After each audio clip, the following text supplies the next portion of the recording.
এ সব কিছু নষ্ট করছে মোবাইল ফোনে। এজন্য আজকে জামিয়া নুরিয়া টঙ্গী গাজীপুর মাদ্রাসা, সেই মাদ্রাসায় একসাথে দাওরা হাদিসের বহু ছাত্র একসাথে শুধু মোবাইল ফোনের কারণে বের করে দেওয়া হয়েছে।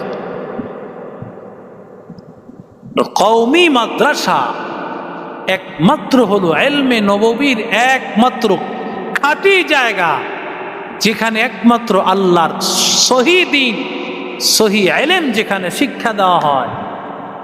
ওখানে যদি বান্দা মোবাইল ফোন নিয়ে আসে, তার বাণী সে আল্লাহকে রাজি করার জন্য পড়তে আসেন। অনেক ছাত্ররা একটু বড় হতে থাকে, কিতাব বিভাগে 2-3 ক্লাস পড়ে সে চিন্তায় পড়ে যায় কিভাবে আমার জীবন চলবে। এজন্য পেরেশান হয়ে যায়। অথচ এই দুনিয়ার পড়ালেখা এগুলো শব্দ বাতিল, একমাত্র পড়ালেখাই হলো আল্লাহর কোরআনের পড়ালেখা।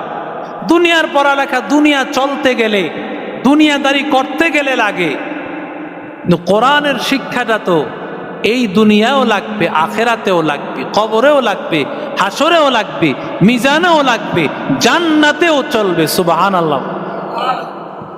জান্নাতের ভাষাটাও তার।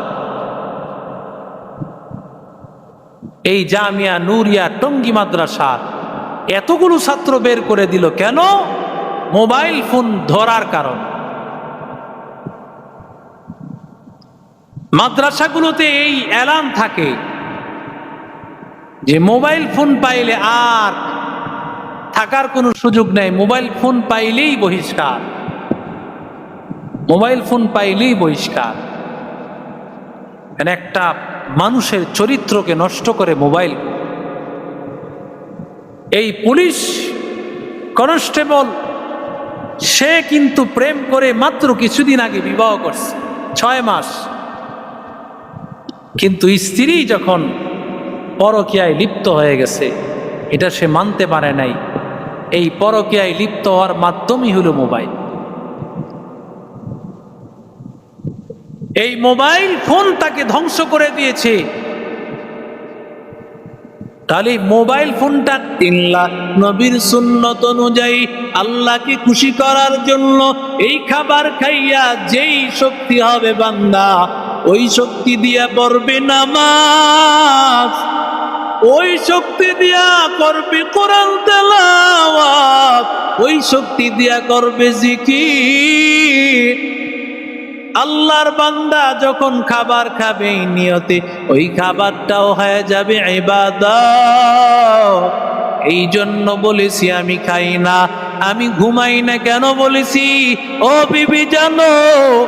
কারণ আমি যখন ঘুমাই আমি চিন্তা করি এই ঘুমাইছি এই জন্য, ঘুমানোর পর যেই শরীরে শক্তি হবে, ব্রেন আমার ঠান্ডা হবে, আমি আল্লাহর ইবাদত করব। নবী আমার বলেন, কারণ যখন তুমি ঘুম চোখে নিয়া ইবাদত করবা, তখন তুমি আল্লাহর ইবাদত করতে গিয়া হয়তো আল্লাহর প্রশংসার শব্দের জায়গায় তুমি আল্লাহকে গালি দিয়া ফেলবা। নাউজুবিল্লাহ। আল্লাহকে গালি দিয়া ফেলবি রে গোলাম, ও আল্লাহর বান্দা যুবক। এই জন্য ঘুমানোটাও ইবাদত। কেন ঘুমানোটাও ইবাদত? কারণ ঘুমানোর পর বান্দা যেই শক্তি হবে আল্লাহর ইবাদত করবে। এই জন্য বলেছি আমি ঘুমাই না, কারণ আমার ঘুমটাও তো ইবাদত। আমি কেন স্ত্রী ব্যবহার করি না বলেছি ও বিবি তুমি জানো?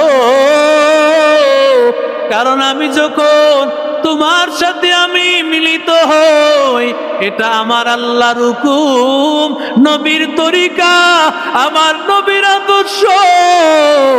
আমি আমার খায়েশাত পূরণ করি আল্লাহকে খুশি করার জন্য। আমার এই খায়েশাত মনের চাহিদা পূরণের জন্য নয়, আল্লাহর হুকুম, আমার আল্লাহর হুকুম পালন করার জন্য। এই জন্য আমি বলেছি বিবি আমি স্ত্রী ব্যবহার করি না, ও আল্লাহর বান্দা যুবক, এই জন্য আল্লাহর বান্দা সব আমল হবে আল্লাহকে রাজি করার জন্য।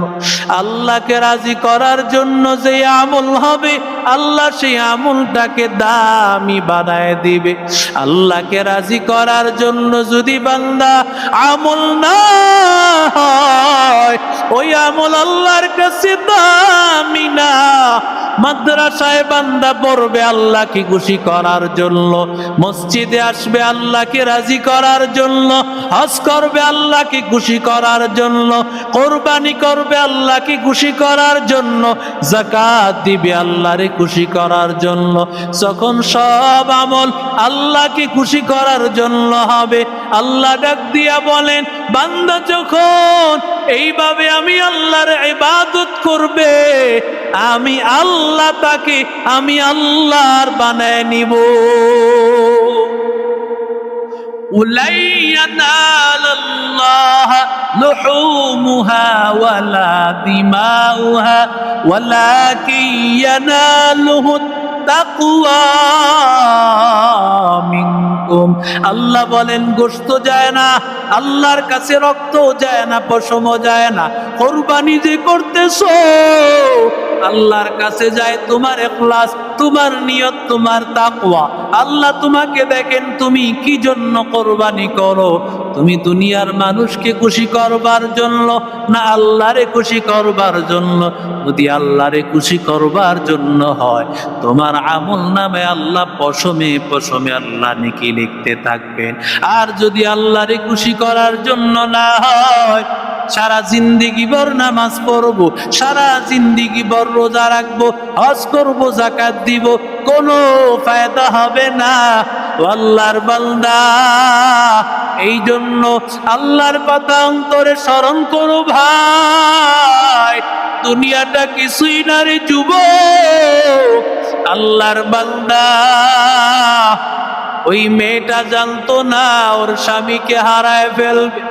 দুনিয়াটা কিছুই না রে ভাই, দুনিয়াটা একেবারে শূন্য। কখন জানি তোমার ডাক আসিয়া যায়, কখন জানি মালাকুল মাউত রূহ ধরে এমন ভাবে টান দেয়, তখন আল্লাহর কাছে জবাব দেওয়ার কোনো রাস্তা নাই। আল্লাহর কাছে কি জবাব দিবা? এরে আল্লাহর বান্দা যুবক, আল্লাহর কাছে জবাব দেওয়ার রাস্তা নাই। আল্লাহর কাছে কি জবাব দিব? আল্লাহর কাছে কি জবাব দিব রে গোলাম?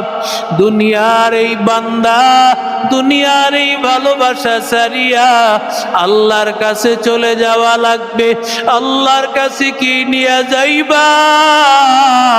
আল্লাহর কাছে বলো, হে মালিক, আল্লাহ তুমি আমার হয়ে যাও। আল্লাহ তুমি বান্দাকে তোমার বানায়া দাও। কারণ যদি বান্দা আল্লাহর তাআলার জন্য হয়, আর আল্লাহ যদি বান্দার জন্য হয়, ওই বান্দার জন্য সব কিছু হবে।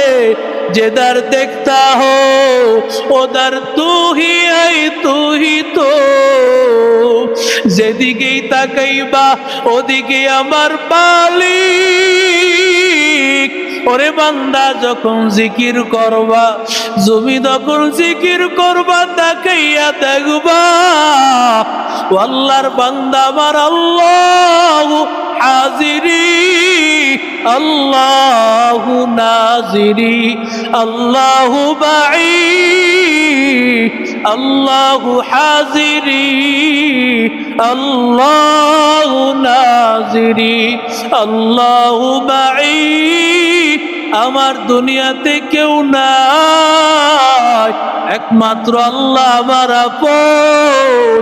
ডানেও তাকাইলে দেখবা আল্লাহ, বামেও তাকাইলে দেখবা আল্লাহ।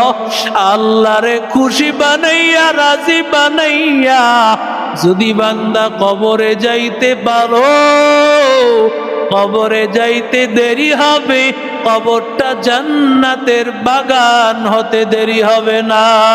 আল্লাহুম্মা সাল্লি আলা সাইয়্যিদ